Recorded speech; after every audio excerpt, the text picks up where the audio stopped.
in Africa, accessing medications in Africa is one of the tremendous issues that are happening over there. Medication is a real issue? Medication is a real issue, and accessing that medication is a real issue. Well, now that seems to be something that we should be able to deal with.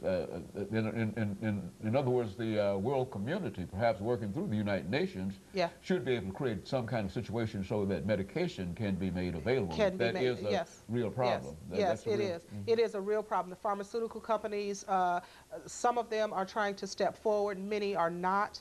And also, there is a level of corruption, and some of the medications are not getting to the designated areas by which they need to get to. So some of it is not being done on a grassroots level, and some of the medications are getting to chosen individuals. But these women and children, as you saw, are in great need, and they're not the chosen people, but they are, as I said, God's people.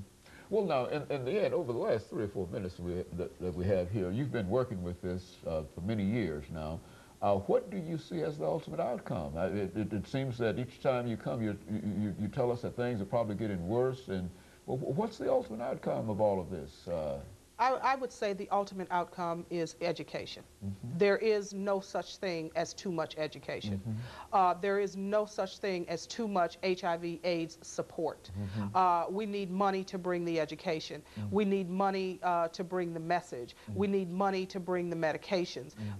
We need government, the United States government needs to be more involved. Yes, they're sending billions of dollars you know, to Africa on medications, but there needs to be someone making sure that those medications are getting to the right place. There needs to be more grassroots involvement, but the ultimate thing is education. There's just not enough education. And of course, what we're trying to do here in this country is to provide some kind of loan, some kind of package to Africa. I think President Bush and Senator Frisk have worked together in reference to that. What about that aid package? Is that sufficient, or will that be sufficient to at least meet the need? And of course, we can't do it all by ourselves.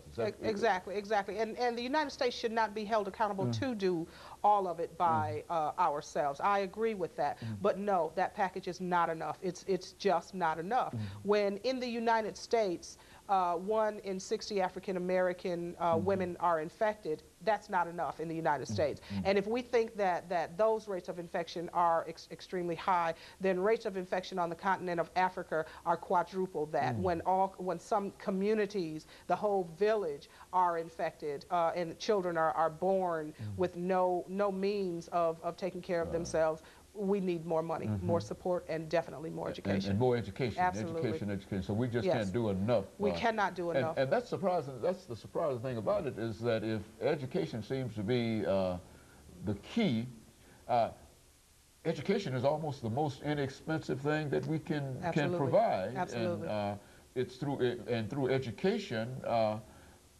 As a matter of fact, we were once told by Dr. Poco that education is important because AIDS is a behavioral disease, and the only way that you can stop it is education. Yet and still how should we approach this education thing then? I mean, what should we do? I mean, should we pour money into educational institutions, or what? How should we do that?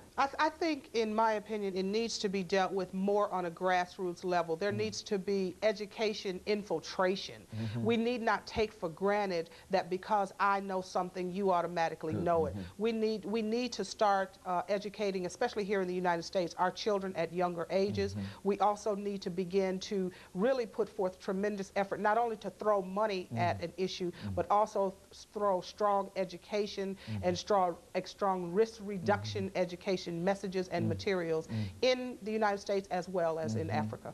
And so we can, you believe that in the end we can beat this disease? Oh, absolutely. Absolutely. As I said, I'm a person living with the disease, and I have been living with the disease for 11 years, and will continue you know, to move forward. You can live with this disease, but it takes a lifestyle change, it takes education, and it takes a dedication and a commitment. Very good, and you've got that dedication and commitment. Absolutely. And let me thank you for coming by, and as we said before, each time that it certainly takes courage to do what you're doing, but to bring the kind of enthusiasm and the kind of passion to what you're doing, I think that's more than courage. And we want to simply commend you for that. And let us encourage our audience to tune in again next week for another informative edition of Comments. Thank you and good morning.